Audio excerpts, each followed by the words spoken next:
We're going to start with Adam. All right, good evening, everyone. It is Tuesday, August 4th, 2026 at 7 p.m. We're in council chambers. This is the City of Hannibal official council agenda. This time I'd ask the clerk to call the roll. Councilman Haycraft. Here. Councilman Cohen. Here. Councilman Leaders. Here. Councilman Fleetwood. Here. Mayor Pro Tem Munger. Here. And Mayor McCoy. Here. There being a quorum, I call the meeting to order.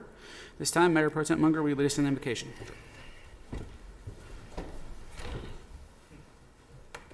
Father God, we just come before you and we ask your blessings on this meeting tonight. Lord, give us wisdom to guide and make the right decisions. Keep us safe in this community and to do the very best for everyone here. We thank you. It's in Jesus' name we pray.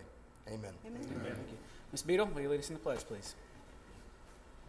I pledge allegiance to the flag of the United States of America and to the republic for which it stands, one nation, under God, indivisible, with liberty and justice for all. All right. Thank you, everyone. At this time, I would entertain a motion to approve tonight's agenda. So moved. Second. I have a motion and a second. Any other discussion? Hearing none, all those in favor say aye. Aye. Opposed? Motion carried. Next, we have approval of the regularly scheduled council meeting July 21st, 2026, and the CWC public meeting July 16th, 2026. So moved.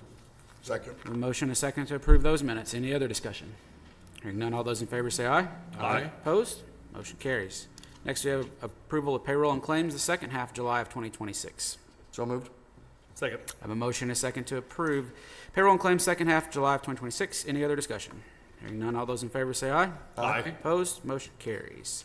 Next, under my name, council, is approval of appointment. This will be a second reading. I have a couple of these tonight. First is Hannibal Convention and Visitors Bureau, Michelle Huseman for an appointment for a term to expire September 2031, and Mary Short for an appointment for a term to expire in September of 2031. Second reading, I'd entertain a motion to approve. So moved. Second. I have a motion and a second. Any other discussion? Hearing none, all those in favor say aye. Aye. Opposed? Motion carries. Next, council, we have bill number 26-009. I need a motion to have the clerk give this bill a second and final reading. So moved. Second. I have a motion and a second. Any other discussion? Hearing none, all those in favor say aye. Aye. Opposed? Motion carried. Bill number 26-009, an ordinance revising Chapter 16 miscellaneous provisions and offenses, Article 4, offenses against public morale, Division 2, sale, possession, or consumption of illegal substances by revoking existing Section 16-138 and enacting a new Section 16-138 definitions. Second and final reading. Councilman Haycraft? Yes. Councilman Cohen? Yes. Councilman Leaders? Yes. Councilman Fleetwood? Yes. Mayor Pro Tem Munger? Yes. All right, I now declare bill number 26-009 duly approved and adopted on this day. Next, we have bill 26-010. I need a motion to have the clerk give this bill a second and final reading. So moved. Second. I have a motion and a second. Any other discussion? Hearing none, all those in favor say aye. Aye. Opposed? Motion carried. Bill number 26-010, an ordinance rezoning 4600 block of Stardust in the city of Hannibal, Marion County, Missouri, from an A1 and 2 family to a B multifamily and amending the city's zoning map accordingly. Second and final reading. Councilman Haycraft? Yes. Councilman Cohen? Yes. Councilman Leaders? Yes. Councilman Fleetwood? Yes. Mayor Pro Tem Munger? Yes. Now declare bill number 26-010 duly approved and adopted on this day. Next, council, we have bill number 26-011. I need a motion to have the clerk give this bill a second and final reading. So moved. Second. Motion and a second. Any other discussion? Hearing none, all those in favor say aye. Aye. Opposed? Motion carried. Bill number 26-011, an ordinance approving a state block grant agreement with the Missouri Highway and Transportation Commission for improvements to the Hannibal Regional Airport fuel system, authorizing the mayor to execute the agreement and related documents, and providing for the city's required local match. Second and final reading. Councilman Haycraft? Yes. Councilman Cohen? Yes. Councilman Leaders? Yes. Councilman Fleetwood? Yes. Mayor Pro Tem Munger? Yes. I now declare bill number 26-011 duly approved and adopted on this day. All right, council, next item on the agenda is the second ward council vacancy. So I just wanted to discuss with everybody kind of the process, and then we'll dive right in. So we have 4 candidates tonight. Mr. Richard Farrell, Bob Yap, John Ling, and Hunter Haynes. What we will do is we will ask all four of those gentlemen to exit the room. They can go into the little conference room right there, and we will go in the order that you submitted your letter of interest. We'll bring one person in at a time. You come up to the microphone here. Each council member has one question to ask. They will ask that same question to all four candidates. You'll have 2 minutes to respond to that question as best you can, and then when you're done with the 5 questions, you'll have just a minute or two to kind of wrap up and say anything else that you want to add. After all four candidates have gone through that process, then the council will have a discussion. They will make a motion and a second to approve someone, and whoever has the majority of that approval will be sworn in and seated tonight as the second ward council person. They will fulfill that term until the next municipal election in April. So, any questions, council? Any of you gentlemen have any questions before we send you out? Okay. Mr. Farrell, you could stay if the other 3 gentlemen would kindly go to the conference room over there. Come right on up. We'll let them get out. Excellent. Do I need to provide an introduction? You can just say your name real quick and, Richard Farrell. yep. And if we'll just jump right in, I guess. That's okay. I think the first question is Councilman Leaders. Sure. Thank you, Mayor. My question is, why are you interested in representing the second ward of the city of Hannibal, and what experience do you possess that would aid you in being an effective council member? Okay, well, I've lived in the second ward ever since I arrived in Hannibal about 5 years ago as a fleeing refugee from California. And I've always enjoyed the community, and as time went on, spending time here, getting to know people, the local businesses, especially in downtown, very familiar with everybody. I know the lay of the land out here, and I've recognized that there's different needs for each neighborhood. They have really very unique and special cultures, you'd say, because there's a difference between South Side's got a culture going on, the historic district in the second ward. Everybody has, you got the commercial areas. I haven't memorized the wards, pardon me. So, but wherever the commercial areas are, right, they have different interests, completely different things to represent. And the experience I have is I've been union president for police union. I was that for 7 years, negotiated contracts, and dealt with all kinds of number of conflicts, because that was during the economic crisis of 2008. So it involved threatening of a lot of layoffs and things like that. And we found resolutions that didn't require people getting laid off. So temporary furloughs in lieu of people getting laid off. I served as a student trustee on the school board for the for the Grossmont-Cuyamaca Community College District. That was a long time ago in the 90s, but that was a very interesting experience on how the local government system works, especially in special districts like education.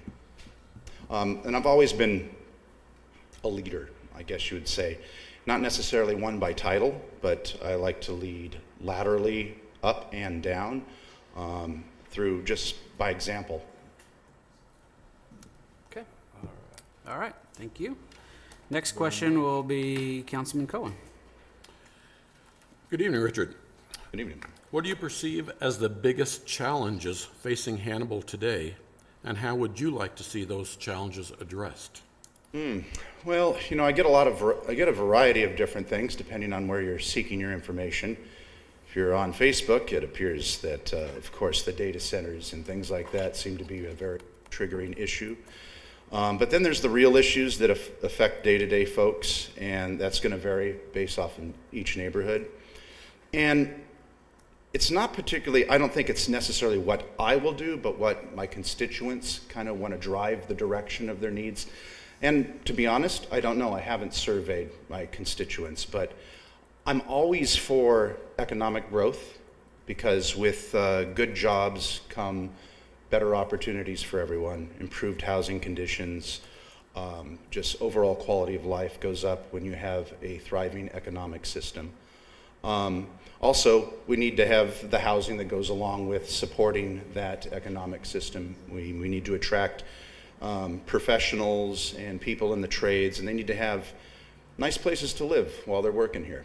So I would like to focus on issues that would lift, I guess, all boats, and that is almost always economic. Okay, thank you. All right. Next, Mayor Pro Temp Munger. How familiar are you with the city's budget and its limitations? And how would you approach managing a budget to prioritizing community needs? Okay, so I'm not super familiar with how the city gets their budget, but I assume it's very similar to other municipalities throughout the United States, where a majority of your revenue comes from sales tax revenue. And so obviously that will incentivize cities to drive towards things that will develop sales tax. How do you budget? Well, you need to budget, and I've only really recently heard about a deficit of like 300,000, if I'm not mistaken, and I'm not sure how the city council remedied that, or even if that was true. Kind of hard to verify sometimes, but I didn't do the proper homework to figure that out, to be honest. But you have to prioritize things that, I guess, greatest number for the greatest good would be a philosophy that I would like to focus on. Sometimes that's the low-lying fruit, the easiest task, the cheapest things that you can execute that affect a lot of people, and so kind of stretches dollars. Maybe finding innovative ways to change systems in which they become more efficient, increase the quality of services. But yeah, I'm not going to claim I'm an expert of the financial health or practices of the city. Thank you. Okay. Next question would be Councilman Fleetwood. Thank you, Mr. Farrell. Describe your approach to making informed decisions on complex issues, especially when there are different viewpoints involved. That's great. Yeah, complex issues. That's a topic that has arisen over the past 6 years.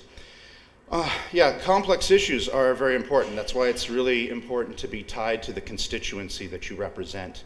They're going to drive the principles in which you're going to push forward when determining what is more important. Like, what's more important for Second Ward is not necessarily what's more important for First, Third, and so on.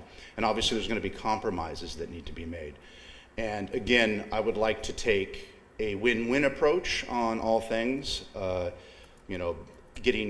might have to make compromise, but like to see everybody come out as a winner. That's not always possible. Sometimes you have to make hard decisions that might even be unpopular.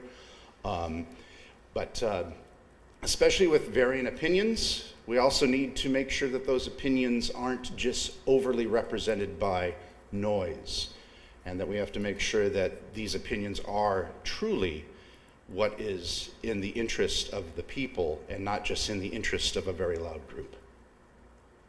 Thank you. Okay. And your last question tonight, sir, will be from Councilman Haycraft. First of all, thank you for deciding to do this. Thank you, Appreciate sir. people stepping up for this opportunity.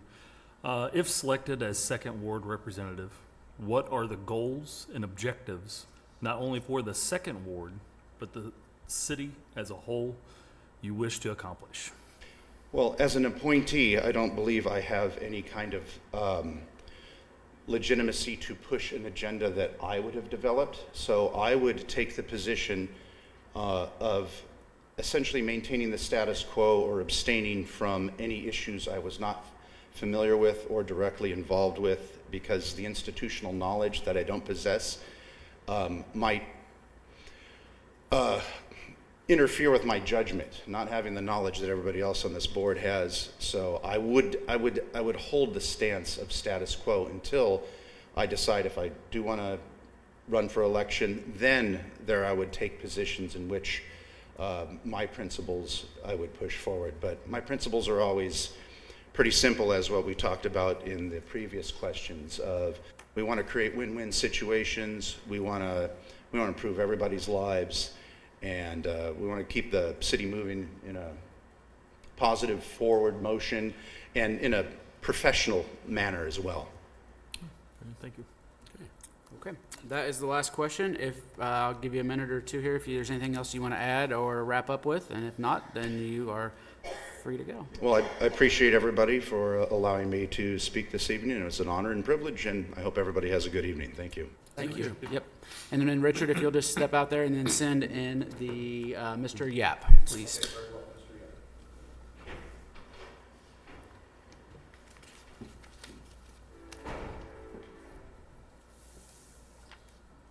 I love them. I drink them all the time. Like soda, but not. I'll put them in format. Put the ordinances first. Doing the ordinances first. Like that. The ordinances first.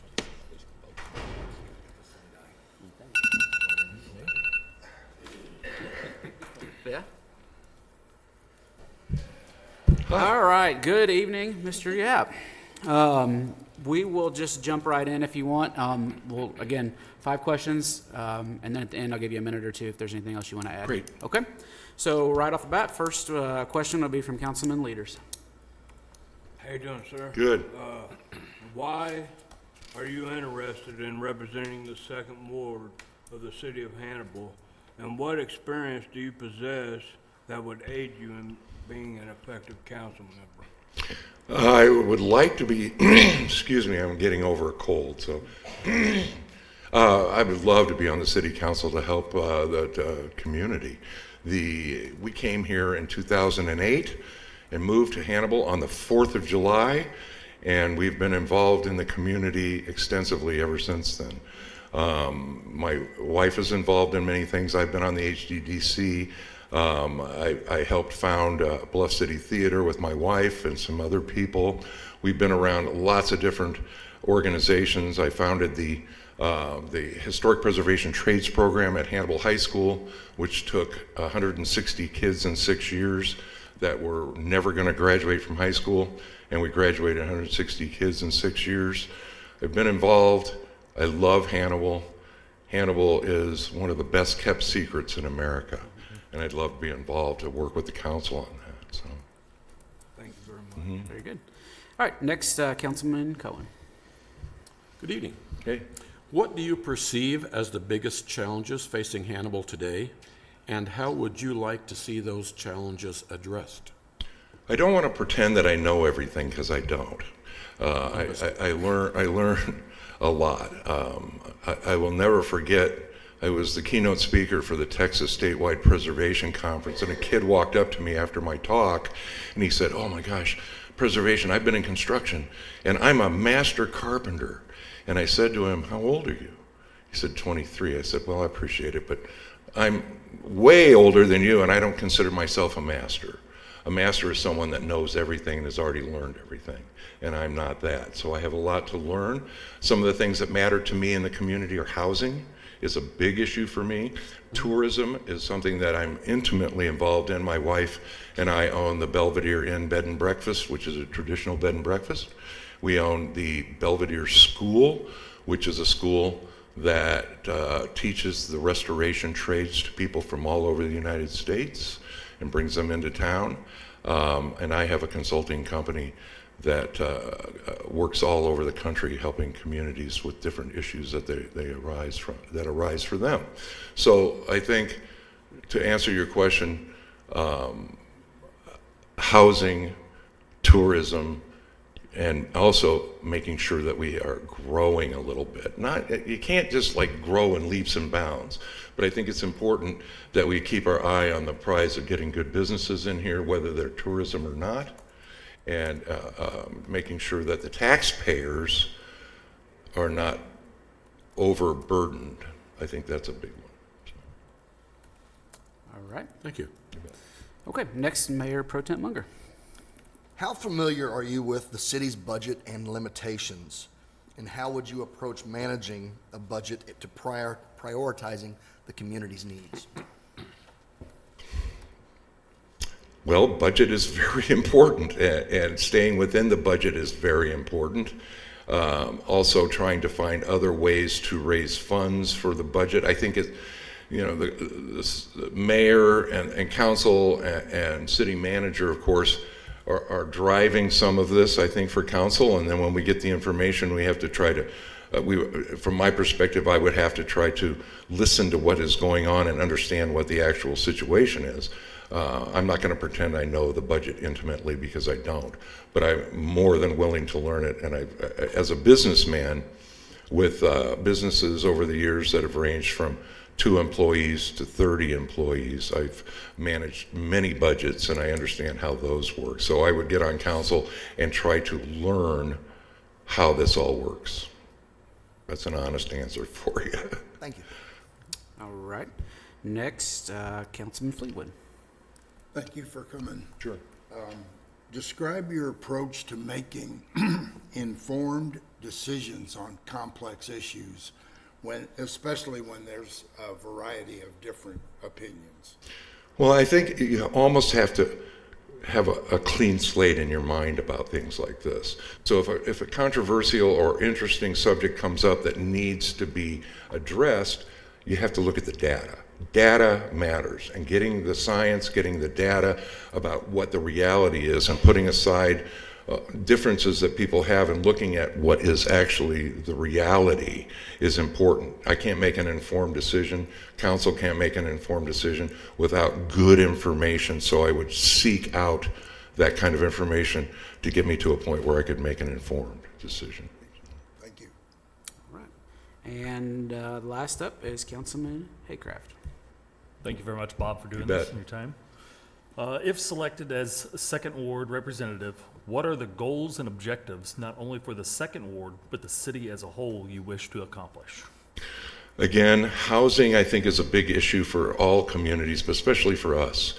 Right now, we have speculators that have come into our neighborhoods and have bought properties and are sitting on them and letting them rot, waiting for people like myself and other people who have come to town and are doing really nice things to get the values up so that they can profit. I find that offensive, and I would like to have that be a big priority for me. Also, looking at different ways to bring in quality businesses or maintain quality businesses so that they don't leave. I think that's also very important to me.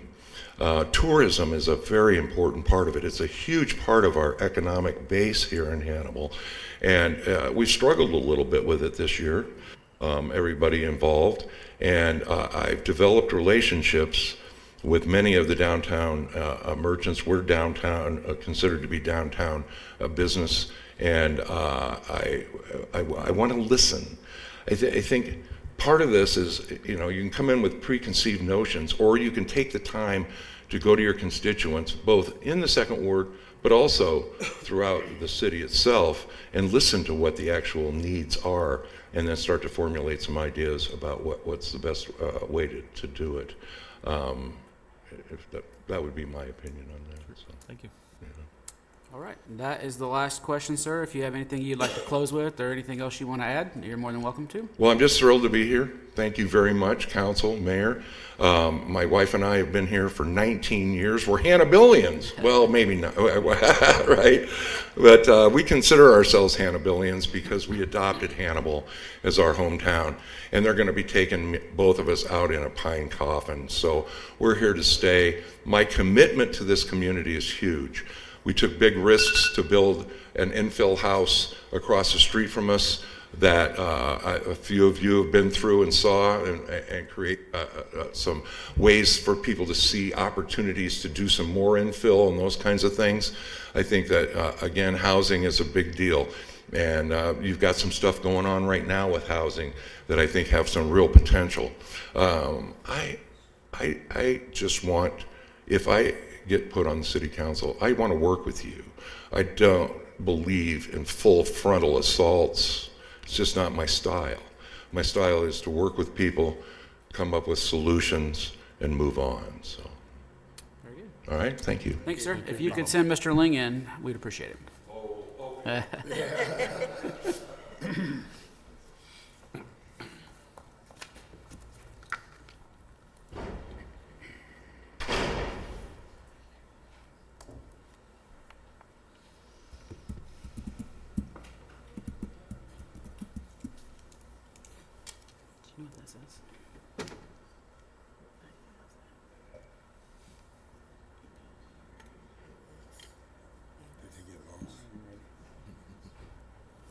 but I'm gonna try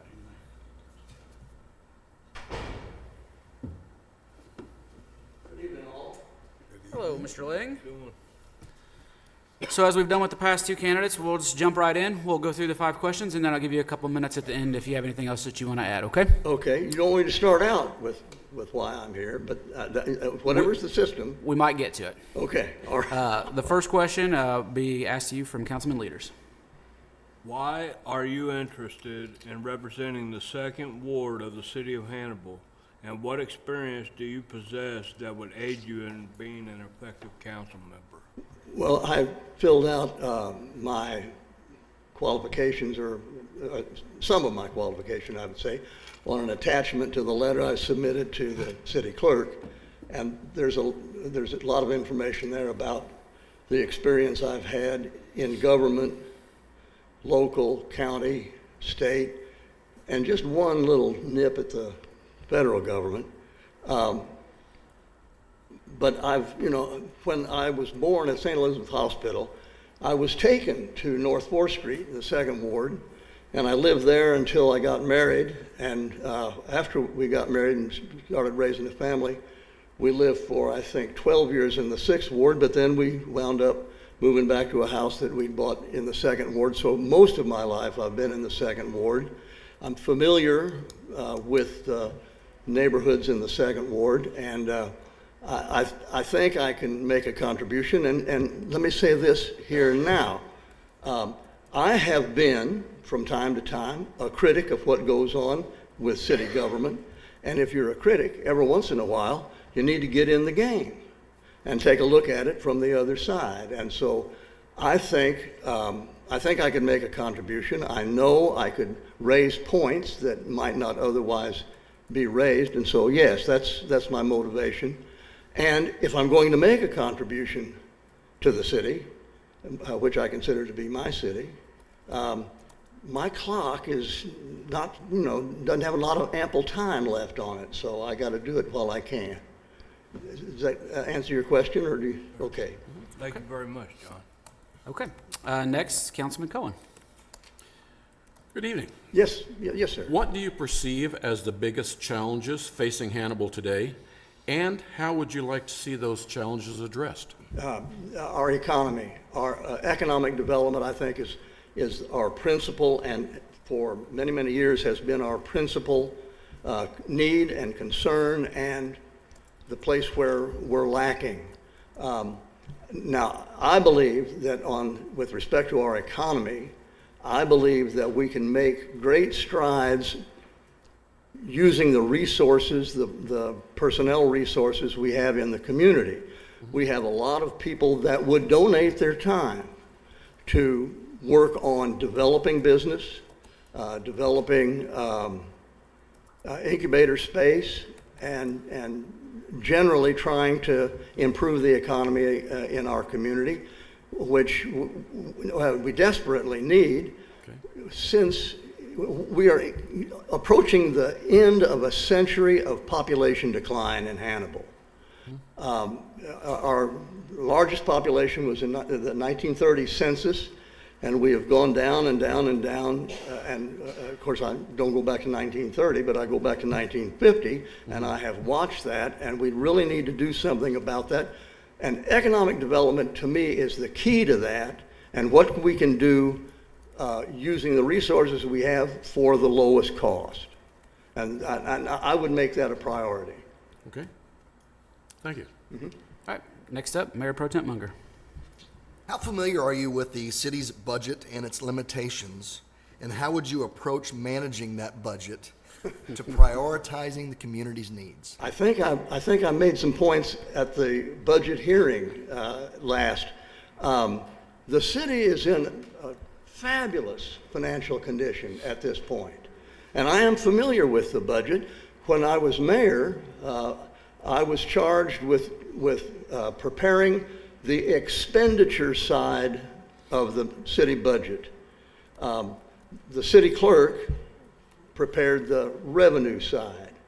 And technically, according to our charter, the mayor could go over and make some adjustments in the city clerk's revenue, but that would hit a stone wall in this room.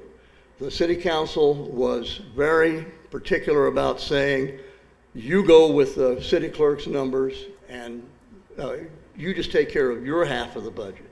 And so the budget has changed tremendously in the ensuing years since 1985. But I still follow it, and I still keep up with it. And I know that there's a lot of potential in the unbudgeted funds that the city has if we spend that money or if we allocate it wisely. And I would try to do that. Thank you. Next, Councilman Fleetwood. Thank you for showing up. Thank you. Describe your approach to making informed decisions on complex issues, especially when there are different viewpoints. Well, those are the judgments that you have to make. And I think the only way to do that is with an analytical approach. You have to look at what is presented by both, let's say, interests. Somebody wants a stop sign, somebody thinks a stop sign is unnecessary, somebody wants a alley abandoned, somebody, doesn't. You have to make a decision and you have to analyze the issue based on what is best for the community at large. And in making that analysis, you have to weigh all of the points raised by, it could be multiple sides that where you have input from the public. And you have to take all that into effect, and you have to try to make your best judgment based on that, and you have to be ready to say, that first time I didn't get it right, let's take another look at it. That's, in my career, that's happened to me, I confess, more than once. Thank you. Okay. And the last question tonight is from Councilman Haycraft. First of all, thank you, Mr. Ling, for stepping up, throwing your hat in the ring. Well, I'm eager to do it. If selected as second ward representative, what are your goals and objectives, not only for the second ward, but the city as a whole you wish to accomplish? Well, I think that there are a number of challenges that we have in front of us. And the first two that come to mind after we talk about economic development and creating jobs and prosperity in our community, number one is we need to confront the conundrum that is our wastewater, our stormwater system. I think we need to recognize that the citizens of Hannibal are not going to approve any issue where they will be paying taxes to an unelected Board of Public Works. So if we start at that, we have to come back and say, this is a municipal problem, it's a city problem, and if that doesn't work, we need to figure out how it's going to work and how we can put a program together, which I'm sure it's got to be different than it was in the past. In the past, the street department handled all that. If we had the kind of street department that I think that we would like to have, perhaps that's a possibility. Perhaps the small problems could be solved that way. But we have to make an analysis of everything there. The first thing I would do is I would have the city manager notify the Board of Public Works that, number one, we need to have a TV, closed circuit TV evidence of all of the system. They should have done that first thing before they spent $250,000 with Black & Veatch. That's the first thing that they should have done. But that's a key element. And secondly, I think we need to look at the overall structure and examination. I think that's on the agenda tonight, the structure and operation of our Board of Public Works, and try to get into a posture where it's not a subject of criticism, but a subject of positive attitude. And I could talk longer on that, but I hear a bell, so. Yes, sir. Thank you for that. That is the last question. I'll give you a minute or two if there's anything else you would like to add or say to the council before you're done tonight. Well, I think I was able to tuck some of the things that I was going to say into responses to the questions. Like I say, I think that I have more that I can donate in terms of good ideas and energy to the operation of the city of Hannibal. And I am, like I say, I'm very experienced with dealing with people in the Second Ward. And I have property in the Second Ward, and so I know a lot of people there, and I would be really pleased if I had that opportunity, bearing in mind that I will be an interesting councilman if that is your election. And there should be no, reservation about that, because I will raise an issue and I will point out, and like my mother was, I don't have any problem telling you your baby's ugly. So with that in mind, I wish you well with your selection. Thank you for the opportunity to visit with y'all. Thank you, Mr. Ling. If you wouldn't mind sending in Mr. Haynes, please. I will be Thank you. Which baby was he talking? I don't know. I wasn't going to Wasn't my baby.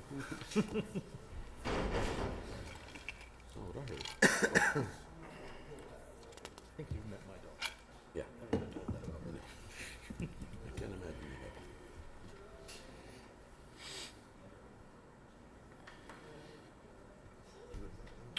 You would.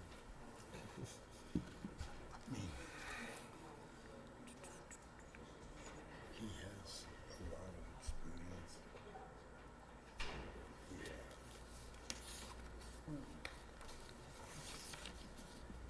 Good evening, sir. Good morning, council, mayor. So as we've done with the rest of the candidates, we're just going to jump right in. We'll have 5 questions, and then at the end of those 5 questions, if you have anything you want to add in closing, we'll give you a minute or 2 to do that. Cool. Okay, so we'll start. The first question will be from Councilman Leaders. How you doing? Hey. Why are you interested in representing the Second Ward of the city of Hannibal, and what experience do you possess that would aid you in being an effective council member? I mean, it's a public service, so I own a small business, actually 2 here in town, but lifelong resident of Second Ward.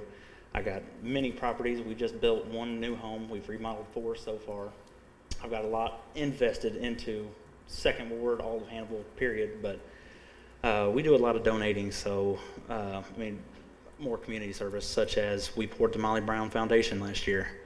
Last week, we just poured the flag retirement for the American Legion. We donate time and material for NECAC. So just something else to add to my plate, to do what's right. Yes, sir. All right. Next question will be from Councilman Cohen. Good evening, Hunter. What do you perceive as the biggest challenges facing Hannibal today, and how would you like to see those challenges addressed? So one I'd like to see, young adults and kids. I mean, you see it on Facebook, any online social media platform. There's nothing for them to do. They got to travel. They got to go to Quincy. They got to go, St. Louis for smash rooms, arcades, skate rinks. I'd love to see something maybe done with South Main. Now I know it's in a floodplain, but maybe such as a drive-in theater, on Friday nights during the summer, where somebody can do a blow-up drive-in theater, come in, hang out with the kids. There's, encourage other small businesses to come for what we do here. So I think that's one of the biggest ones. Quality housing would be another one. I mean, there's housing. I know Fleetwood's working on a project, but that's another major one. Not just more housing, but quality. There's enough unquality here that needs to be addressed as well. But Okay, thank you. All right. Next question will be from Mayor Pro Tem Munger. How familiar are you with the city's budget and its limitations, and how would you approach managing the budget to prioritize the community's needs? so I've sat on planning and zoning for, I want to say roughly a year now. I got a decent understanding from it, operating budget, funds, understanding of, capital improvement plans from the general fund. I'm definitely no expert. I'd love to attend more workshops to get progress my knowledge in that area. But in a small business, we understand where fiscal budgets need to be. We sometimes got to cut back on the wants to do what's right by the rest. So and then make a better plan for the future to get those wants back on the table. Okay. All right. Next question will be from Councilman Fleetwood.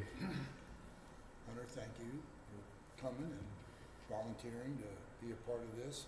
Describe your approach to making informed decisions on complex issues, especially when there are different viewpoints involved. There's always going to be different viewpoints, right, wrong. There's always indifference. I think just being upfront with the community, whether it be phone calls, in-person meetings, emails, communication, I think is the biggest key to that before you make a decision.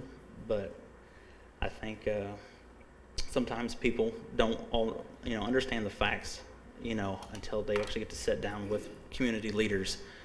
I think that's the biggest deal, is getting informed. And then, I don't know everything, nobody does, but getting informed from other experts would be a top priority before, especially making a vote. Yep. Okay. And the last question tonight will be from Councilman Haycraft. Thank you, Hunter, for doing this. If selected as second ward representative, what are the goals and objectives, not only for the second ward, but the city as a whole, you'd wish to accomplish? So a big one, like I said, Mike Fleetwood's plan, to encourage responsible housing development here. I mean, that's sort of my expertise and what I do for my 9 to 5. Infrastructure, so we got, like I said, we own quite a few lots up there, and they repaved the streets, I don't know, probably here about 4 years ago. I would love to see infrastructure done before streets are paved. So about 4 years ago, the streets up there got paved, and now you go up to 4 city streets, and there's a 2-foot wide path of gravel down every one of those roads because they had to go in and cut out water and sewer lines to be replaced. I'd like to see maybe not more common sense brought to it, but see if we can't start with infrastructure, that route first before we go beautifying the roads and sidewalks. Thank you. All right, that is the last formal question we have. If you have anything else that you would like to add or say, I'll give you a minute or two in closing. I don't believe so. Like I said, I've lived in Second Ward my entire life, still live in the same house I came home from the hospital in after both my parents have now passed. This community is an amazing community, and there's definitely a lot more that I believe can be done. And I know I'm probably one of the youngest here, and that might be a downfall in some eyes, but in others, I believe that's something that maybe we can use to an advantage. So I appreciate it. All right. Thank you. Thank you, sir. If you want to step out in the room, and then we'll come get you guys here in just a couple minutes. Thank you. Thanks. We'll send the chief out.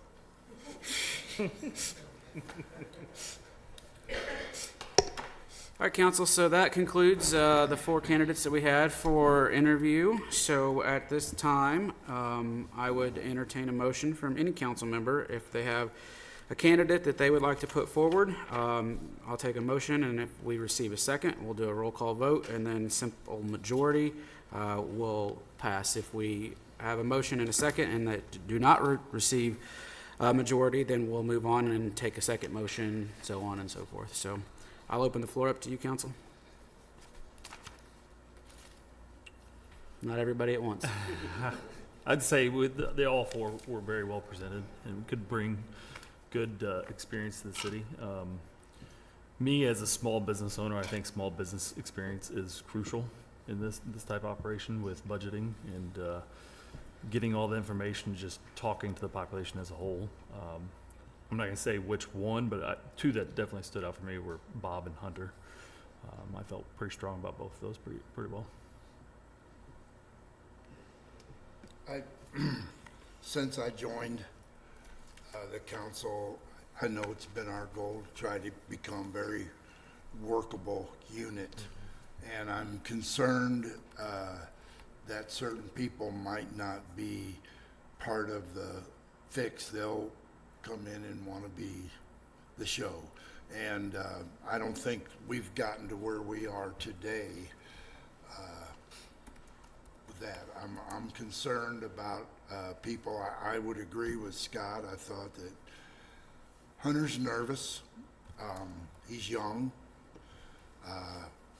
got some ideas. Bob is experienced, and he has done a lot in the community.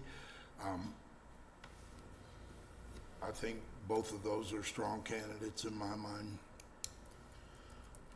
Strongest one up there, what, we just telling who the strongest one we thought was? I thought the strongest one myself was John Ling. He nailed every one of them questions, man, with a full paragraph, not just, you know, one or two spots where he hit right at it. He hit home run with all of it. So that's who, you know, that's who I think would probably be the best candidate. They all answered very well. Yeah, I agree. Anybody want to make a motion? You know, I was impressed by actually all four. I thought all Yes. four did an excellent job, and I believe all four would be able to fill the position and represent Hannibal very well. From my experience with the ones I've worked with and from what I've known, I'll have to agree with Scott. Both Bob and Hunter, we worked a lot with.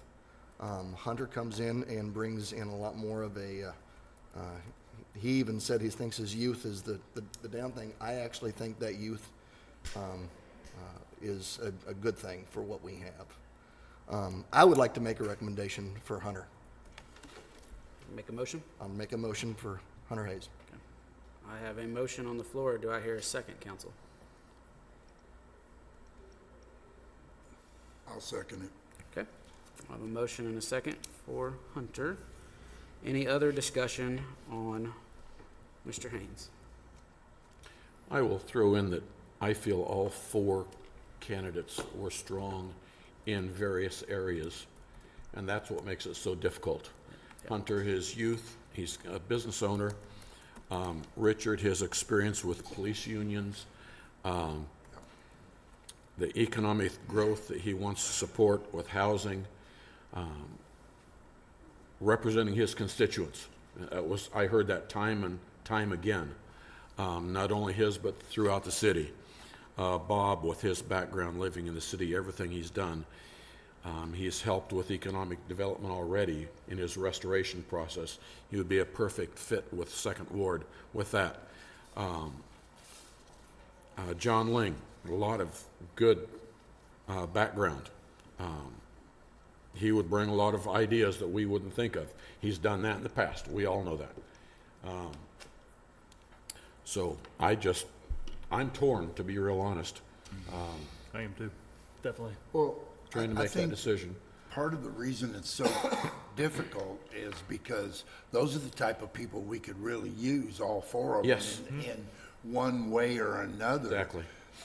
What we've got to decide is what is the best council member, because we're not eliminating the other three from contributing to the city Exactly. and being a major part, but which one is going to sit here on a consistent basis and provide us what we need as a council to be able to operate.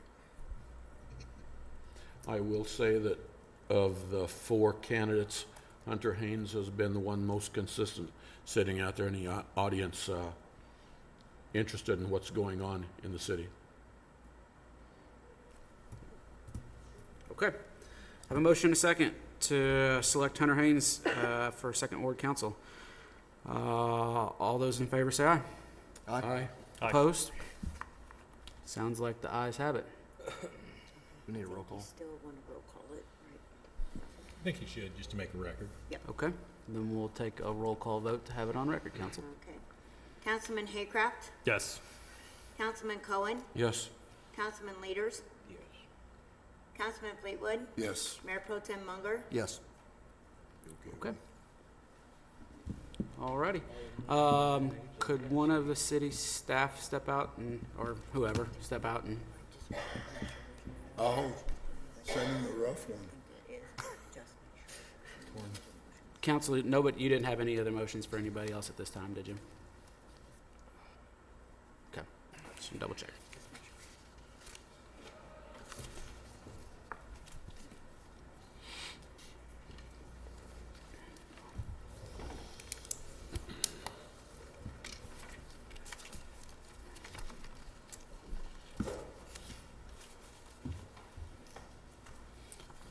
All right, gentlemen, welcome back again. On behalf of the council and the city, thank you for your time and your interest in serving the public. After a lengthy discussion, the council made a very difficult decision, and I will echo their sentiments that all 4 candidates did exceptionally well tonight. Everybody was very impressed with your answers, with your willingness to step up and serve. So at this time, we followed the process, and a vote was taken, and the council selected Hunter Haynes to represent the 2nd Ward until the next municipal election.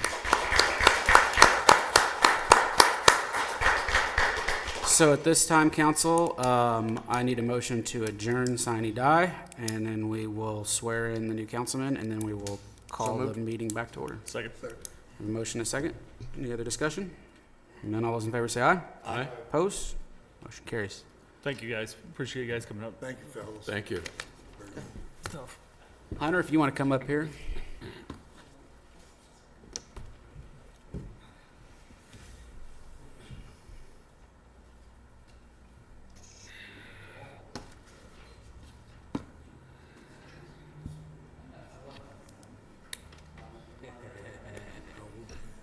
Well, I'll be 44.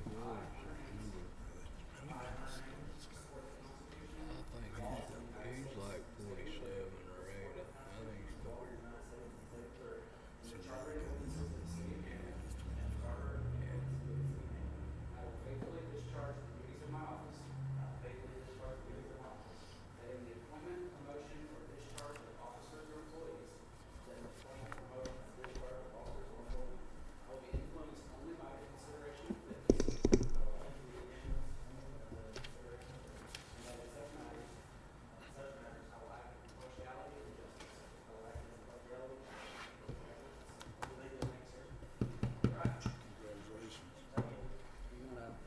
Grab your stuff and Go sit down. We're putting you to work.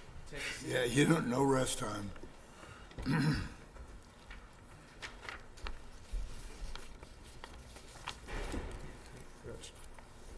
Set you to work right on.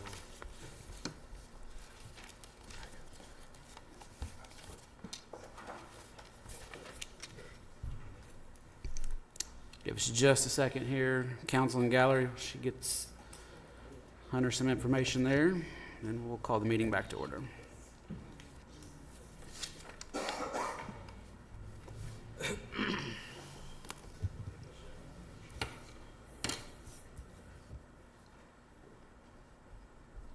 you say anything, turn your microphone on. There's the button right there at the front. Yeah.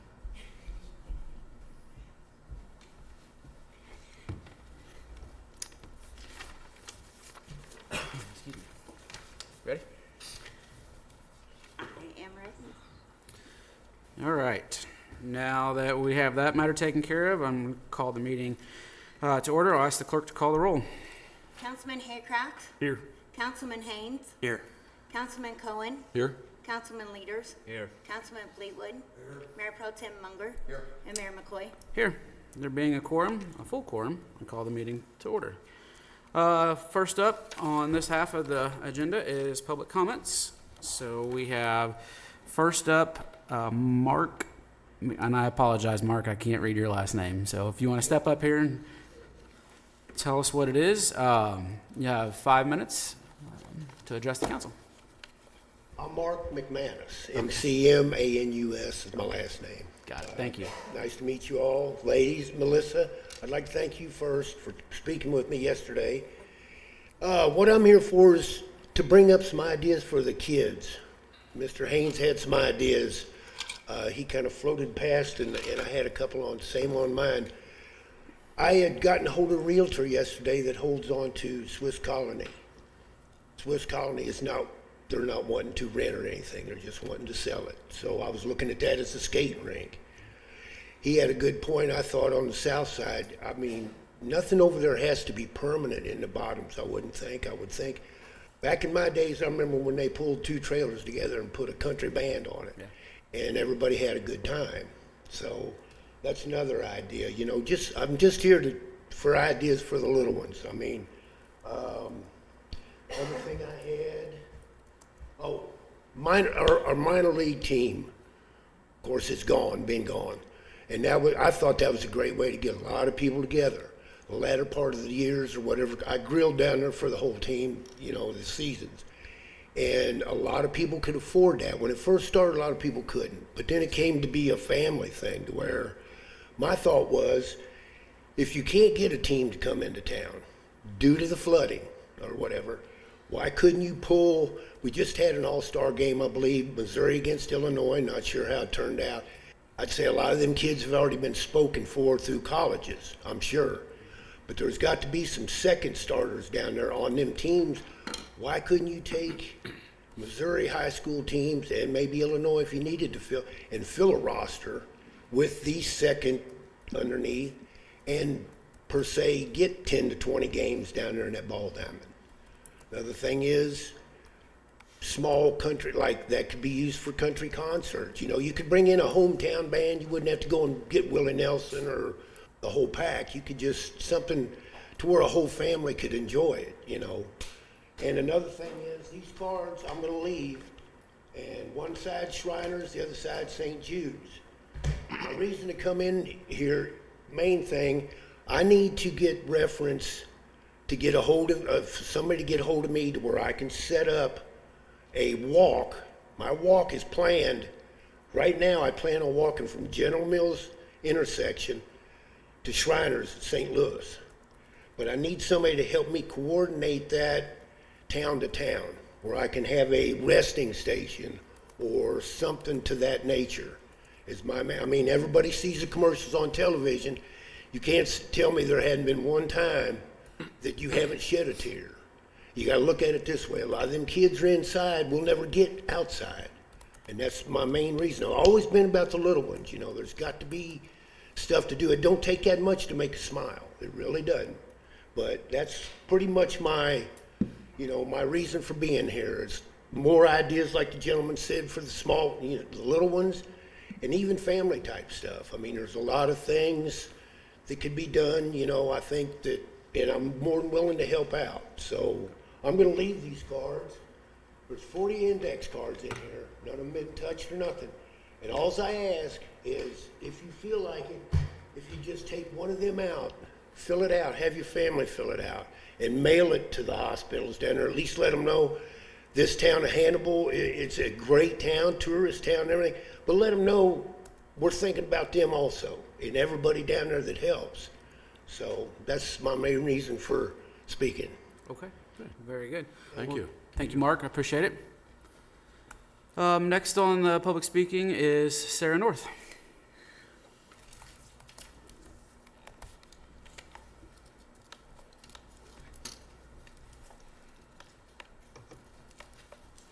Organized thoughts, large print.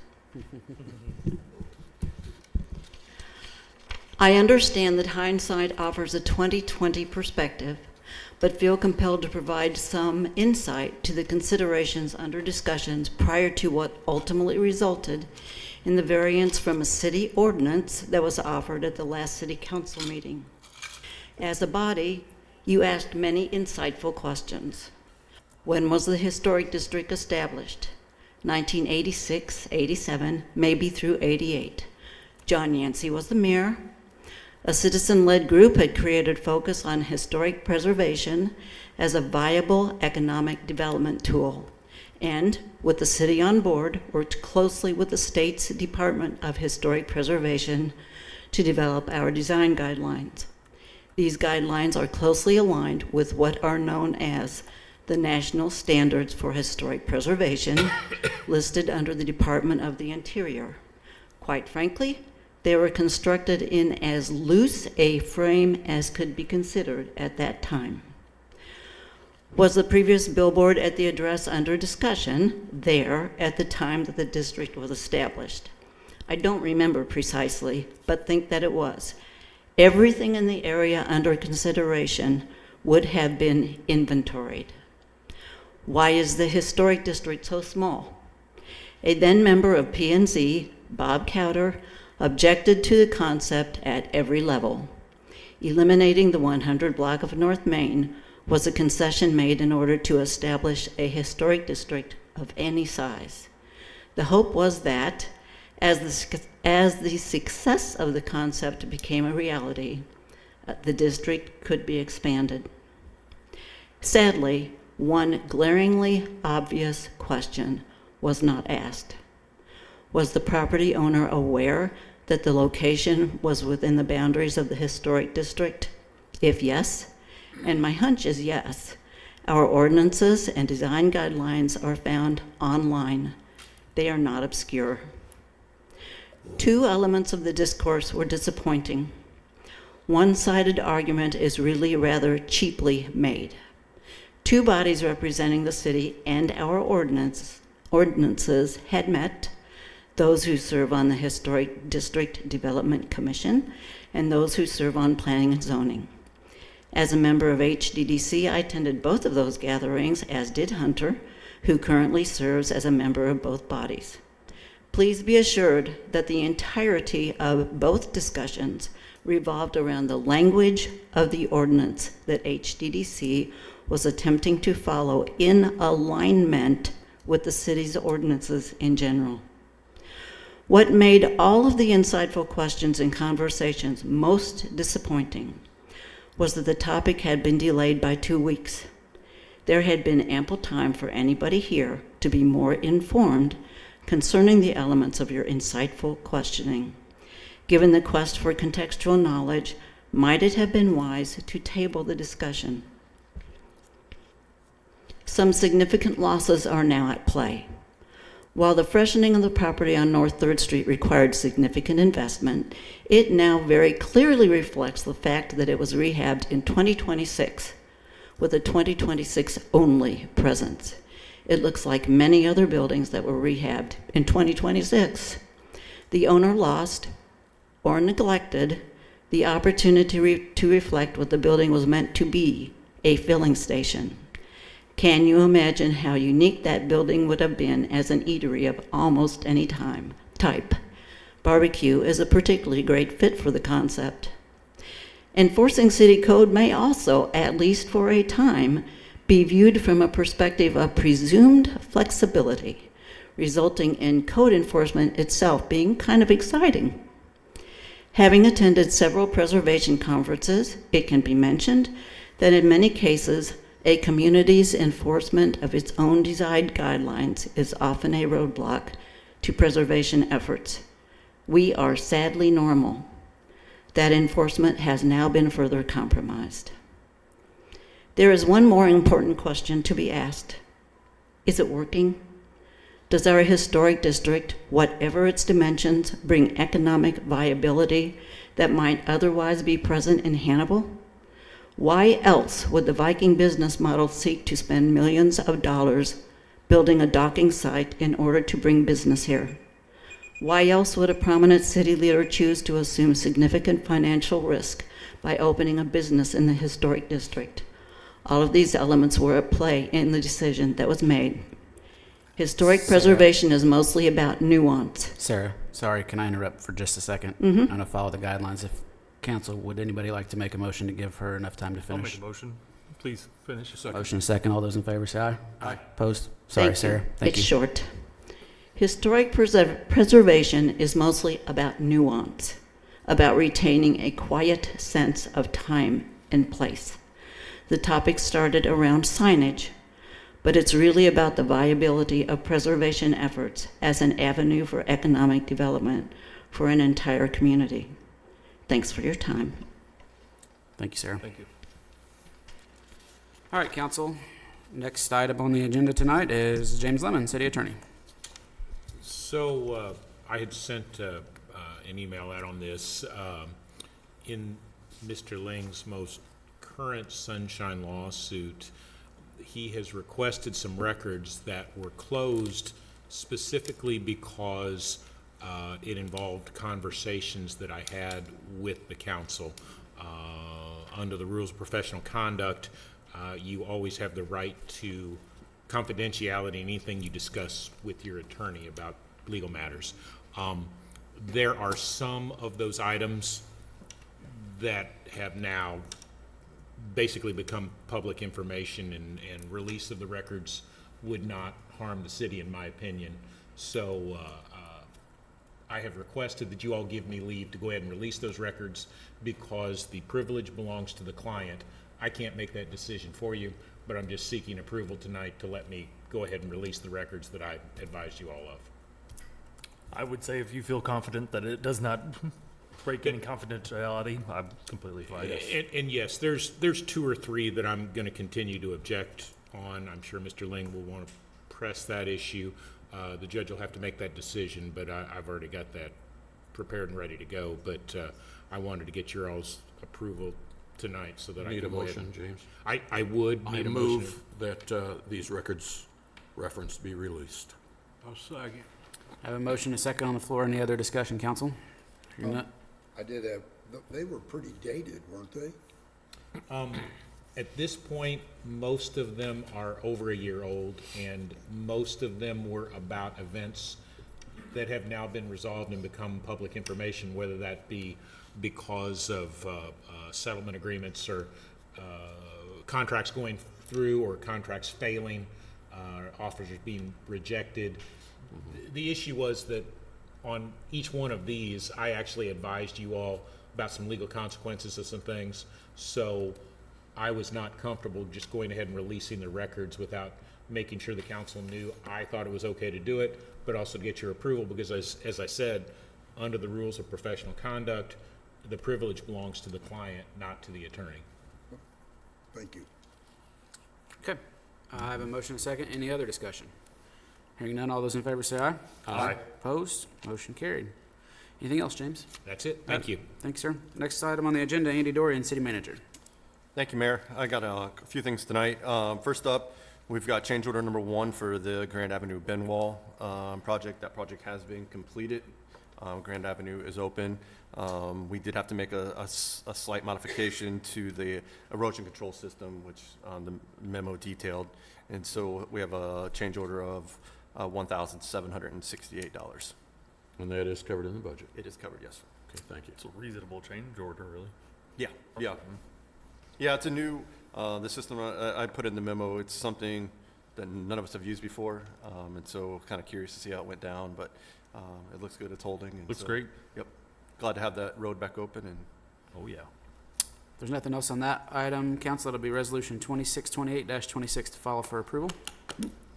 next up, this one's kind of unique. The park board every year looks at its budget and picks a couple different projects or pieces of equipment that it would like. And this is something that we have been talked about for a few years now. And so it is the approval to purchase an ADA 4-restroom trailer. It's a haulable trailer. There's some information for it in the packet. The Sourcewell bid for this is $71,475. What's really, really kind of unique about this is the Parks Department has a lot of programs that are during the wintertime when bathrooms are closed, or on different park sites that have no restrooms. Or if you look at like the Bear Creek Sports Complex, when we have massive tournaments, the restrooms there are not enough. Concerts, all the different things that we do. And so this allows us to have kind of a nicer bathroom that we maintain, that we own, that the community can use. It's not just for the Parks Department. You know, we have, we're doing sandbagging, we can use it. It's a lot of different things for the community to be able to have, and it's something the Parks Department had been eyeing for quite some time, so. Could it be used for festivals downtown, things like that as Absolutely, well? Okay. It can be used, I was gonna ask. yep, it can be used for lots of different things. It's haulable, it's got air conditioning, heating, and so. City would, of course, take it down, set it up, get it operational for them. Would there you be a make fee it- associated with that? It's something the park board is still kind of looking at once we get it, how that they want to kind of set that up. I If think it's gonna be- something reasonable Yeah. that would be appropriate, just to cover cost and time and Absolutely. fuel. Yeah. Yep. Would you rent that out if the appropriate? Probably not, because it competes against porta potty companies, and we're really not supposed to do that. We're not supposed to compete against a private entity. But if it's for city events, things like that in city parks, then we could be able to use it. Yep. What's the life expectancy? As long as you can take care of it. So it'd be several years. So I don't know if it's hard to say. You know, the wear and tear on something, but it would be several years. Where would we store it? It'll be at the Parks and Rec maintenance shop on Orchard Avenue. Yep. Now, is this something that we can maintain ourselves, or will we have to pay somebody to come and maintain it? No, our staff will maintain it. Somebody will have to, like a porta potty, they would have to come and suck out the materials, but we will clean, maintain it. We would haul it. We'll do all that, so. Okay. Awesome. Yep. This comes out of Parks Parks and Rec budget, Recreation yep, budget? and it is budgeted for. Motion to approve. Second. I have a motion and a second. Any other discussion? Hearing none, all those in favor say aye. Aye. Opposed? Motion carries. Thank you. And last up, we got the purchase of an F-350 one-ton snowplow truck. We do try to purchase one every year, which allows us to turn the fleet over every 10 to 12 years. After 10 to 12 years, our dump trucks and snowplow trucks are well past their life, so we try to do this every year. This truck is coming through Sourcewell bids, but it is a Tombow Ford truck, so the truck itself will become from local. So this would be $124,654 purchasing from the Sourcewell bid, which is from Viking Sives Midwest. And we have used it in the past, and this is budgeted. If there's no questions about that, council, I'd entertain a motion to approve. So moved. Second. I have a motion and a second. Any other discussion? Hearing none, all those in favor say aye. Aye. Opposed? Motion carried. Thank you, Mayor. Anything else, Andy? That is it. All right, appreciate it. Next up, Janice Magruder, City Collector.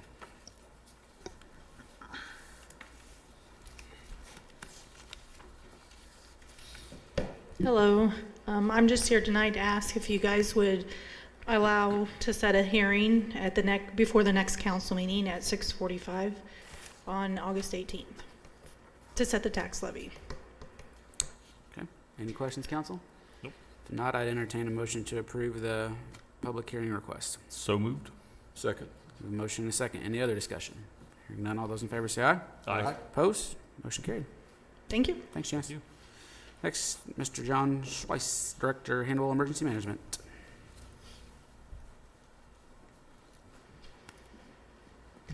Good evening, Mayor and Council. Here tonight to request purchase via a contract for a new outdoor warning siren totaling $33,969.43. This is an unbudgeted request this year. The siren at the Mark Twain Cave area went out during June's testing. Board of Public Works, myself, have been out there multiple times to try to repair it. Unfortunately, we can't. It's about approximately 45 years old, so it had a good life. But the salary budget for this year has already been purchased, and that was for Oakwood, and that actually went online this week. So, Did you say 45 years old? that's what my predecessor told me. I don't. We've got its life, yeah. What's that? We got a good life out of it then. Yeah, we did. It might even be older. Yeah. So I don't know. I can look for a date when we go take it apart, but and that's one of 4 left. There will be 4 left if we replace this one of that age. The rest of them are all modern sirens. So try to Our plan was to try to get one every year, but obviously the cave one being a very important one from an outdoor warning sign, we can't wait. So if it wasn't budgeted for, what will we do? Take it out of general or? we'll take it out of reserves. So we'll have reserves for that, so we'll just have to take it out of reserves. Okay. What'll probably end up happening later on in the year, we'll do a budget amendment if we don't have savings and other things. So financially wise, we can afford it, but that's where it'll come from. like I said, that is kind of an isolated siren. So it's actually probably the most isolated siren we have in our inventory of 16 sirens. So I went out there during the last siren test. You can barely hear kind of the main town bubble. So it is critical.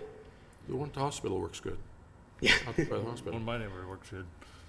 I'll make a motion to approve. Oh, second. Okay. Several motions and seconds. Any other discussion?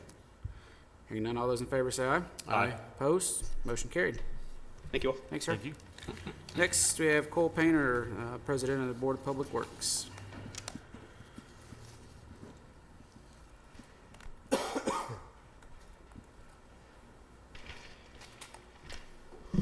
Good evening, Mayor, Council. Hunter, congratulations on your appointment. Good luck. I'm here tonight to respectfully request that the City Council and Mayor take the necessary steps to place a charter amendment on the April municipal election ballot that would expand the Hannibal Board of Public Works from its current 4-member structure to a 5-member board. The Hannibal Board of Public Works is a critical independent body responsible for electric, water, sewer, and stormwater services that directly affect every resident and business in our community. Under the city charter, the board is currently composed of 4 members appointed to staggered 4-year terms, subject to city council approval. While the structure has served the city for many years, a 5-member board will provide several important benefits: greater opportunity for diverse community representation, and a broader range of professional backgrounds and perspectives, improved ability to handle the growing complexity and workload of the utility operations, long-term planning, and financial oversight, a tie-breaking vote when the board is evenly divided, reducing the risk of a deadlock on important decisions, alignment with common practices in other Missouri municipalities and other odd-numbered boards for similar independent utility and public works bodies. Because the composition of the Board of Public Works is established in the city charter, any change in the number of seats requires a vote of the people. I urge that you prepare and approve the appropriate ordinance or resolution to place a clear, straightforward charter amendment question on the April ballot, so that the citizens of Hannibal can decide on this matter. A sample ballot question for your consideration might read, shall the charter of the city of Hannibal be amended to increase the number of members from the Board of Public Works from 4 to 5, with the additional member appointed in the same manner as and for the same term as the existing members? I ask that this matter be placed on the City Council's agenda at the earliest opportunity so that the necessary legal and procedural steps can be completed in time for the April election. Thank you for your service to Hannibal and for considering the request. I would welcome the opportunity to discuss it further and provide any additional information that would be helpful. Thank you, sir. Council, do you have any questions? So, in the past, if there is a tie, that it would be then delegated to the mayor. Yes. But my memory serves me correct. Correct. Why that change? I mean, to have the city more involved than I think is still beneficial. True, but the Board of Public Works is a non-political board. So therefore, any mayor who has who wants to break a tie in a political favor can sway that to either side. So it being more autonomous, that would give the ability to the board to make the decisions and not have to involve the mayor. If there is only 4 members present, then the mayor would still break the tie. But that's the reasoning for why we want to go ahead and try to get a 5th member. Gotcha. If I can just throw my thought out there. Sure. I know we've talked about this before, and it's one where I've always thought I think it's definitely a good idea to have that 5-person board. But on the other hand, too, having that mayor on there, it does provide a little bit more of an oversight within the city as well. So I think if we could find some kind of compromise in there, I would be for that. What would you suggest? I don't know. That's I think that's why we haven't done anything before, is because that answer hasn't presented itself. Right. So I think it's something that we need to talk about. Absolutely. And get some more ideas together, I'm yeah. open for suggestion and discussion. Yeah, and I think we can, sit down with the board as well and see what kind of ideas we can come up with. Well, I've said to you before, I want transparency between the city and the board. And I know you are, and I know you will, but that doesn't mean the next person was. And I think we need to put in the protections on that to make sure that oversight is always able to be there. So. Could a willing full council person maintain that 5th seat or do that seat? Would that even be illegal? That would be a charter. It'd have to be a charter change. No, it's got to be a charter change. Well, We'd have to, it's going to require. Councilman, I'm gonna have to look and see what the charter says. It's my recollection, there may be another section of the charter that would prohibit that. But of course, if you're gonna amend the charter, you could change that too. But I'm gonna have to look, okay? Kind of caught me flat-footed on that one.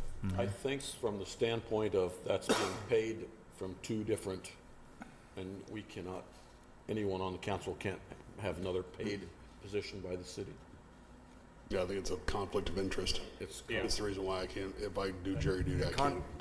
Charter says you're the you legal can't- expert. can't- Well, That's the thought I had read. now, remember, we don't say But it's expert charter when we're change. talking about James Lemon. Sure, Uh, absolutely. no, Councilman, I'm just saying, look, if you all were so inclined to amend the charter to provide that a councilman could be on there, I can get it done. I would just have to, I want to do a comprehensive look and make sure I'm not missing anything. And because just catch me flat-footed, I think, yes, there would be a prohibition, but I could figure out how to modify it if that was could be, something y'all yeah. wanted to do. And this is for April, April, so right. we have time. to- Yeah, oh yeah, we have plenty of time. Well, I We have appreciate plenty you of bringing time. it.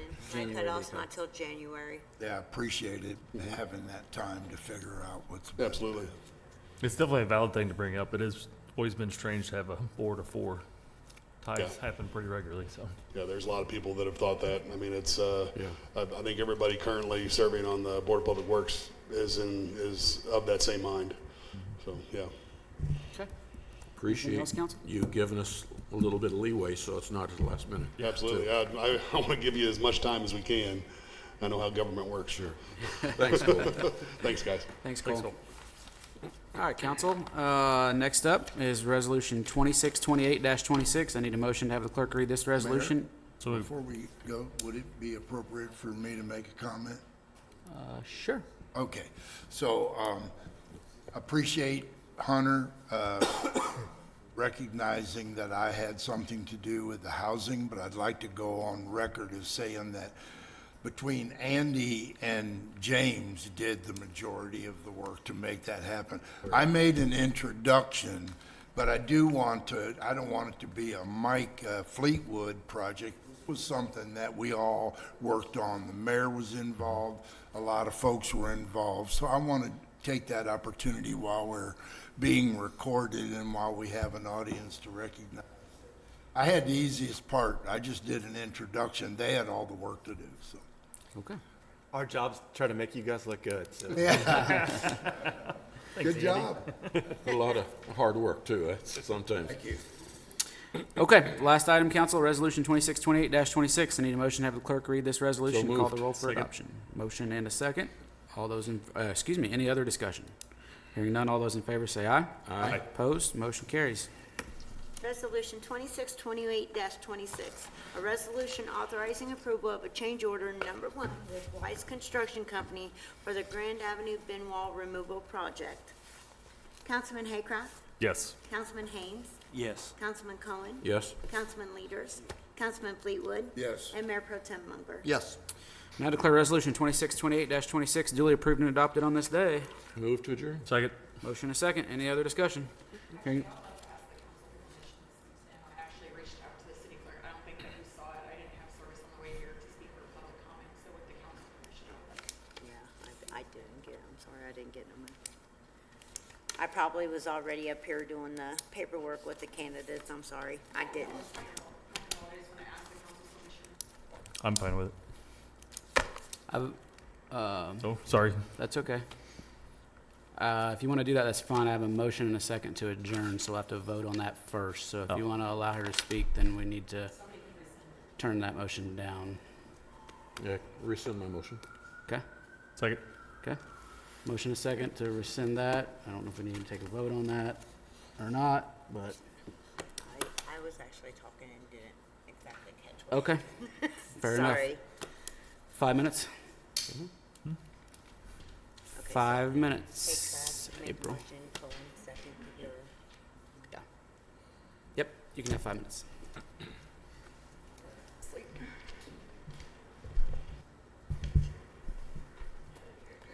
All right, can everybody hear me? Okay. Sorry, my legs are kind of asleep from sitting back there. First, thank you guys for letting me speak. I apologize I couldn't get a hold of anybody in the clerk's office, which Melissa said I'm sure you guys were preparing for the interviews. I kind of want to reconvene from the last time that I spoke here. I have not spoke to anybody on council since then. But period, point blank, I was deprived of the rights of office without legal authority and without a lawful process. The mayor does not have authority under the charter to declare the seat vacant, and I want to make it clear that I did not voluntarily resign. I felt the mayor forced me off council and believe I had no choice. The Missouri law was not followed. Authority and procedure matter, and again, per our charter, the mayor exercised power to push and remove a sitting elected official without the authority to do so. And I'm not sure if any of you received James' email in regards to what he recommended be done from Melissa and the mayor emailing them. I don't know, was that forwarded to you guys? I'm not sure. I just wanted to take the time to read it in case you guys hadn't gotten it. So on June 2nd, the city clerk emailed the city attorney after speaking with the city manager and city mayor. And it says, James, the mayor would like to get your opinion on an issue that's quickly approaching. Council member Esday has moved from her address on Main Street. The last day of her contract was May 31st. However, she told me today she still has possession and moving. We are getting a lot of questions regarding her residency in Second Ward and what our responsibility is to ensure she resides in the ward. I spoke with her today and she informed me she had a rental in Second Ward and it would be available on June 22nd. She did not advise me on where she will be staying until then, but said if I have to live in Second Ward until then, I can find a friend to stay with, if not rent a hotel in my ward. She asked me if it would be okay for her to not have residency in Second Ward until then. The mayor advised we would need to follow the charter, and I agree. But the charter is a bit loose on this, just looking for some direction on how quickly she would need to provide her new information. Unfortunately, with her past accusations, there are a lot of eyes on this. And then the city attorney emailed back that same day. So she clearly has to live in the ward. However, I don't know that the council has responsibility or the power to ensure that she does. From a review of the case law and the charter, it appears that only way the council can remove her is if they were to impeach her.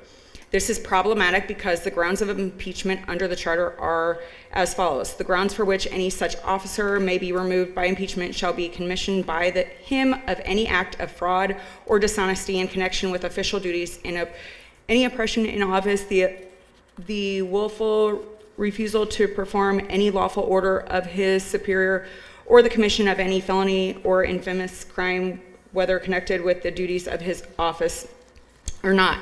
She had a residency in the ward when she ran for office, so it is not fraud or dishonesty. It's just that her lease is now up. I don't see that there is an appropriate measure to follow with her in impeachment.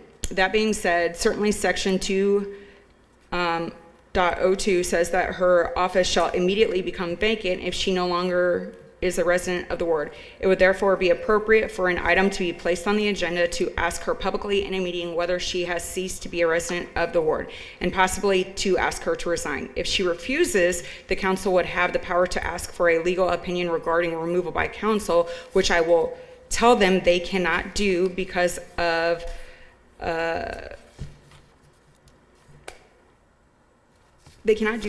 restrictions in the charter.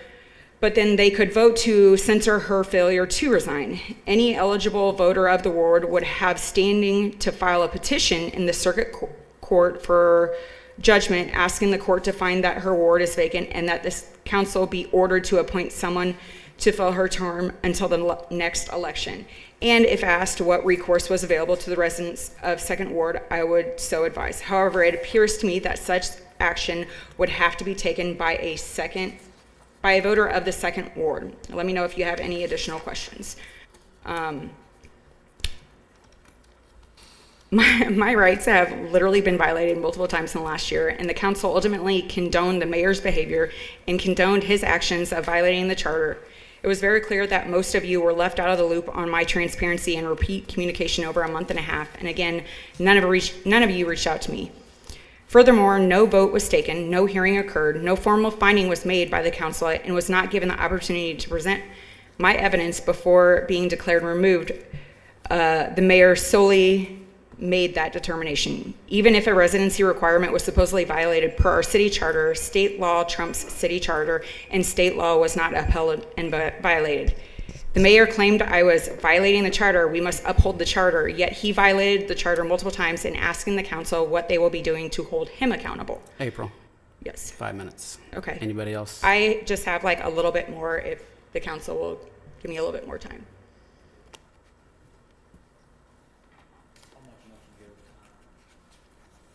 A motion. 2 minutes? Any seconds?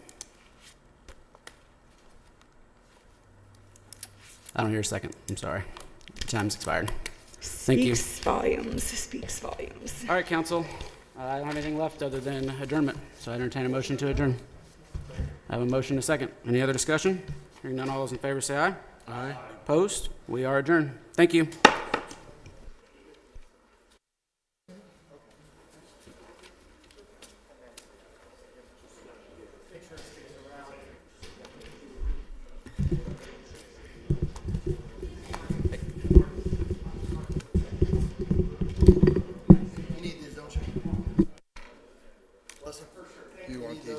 No? Oh, yes, your interview questions?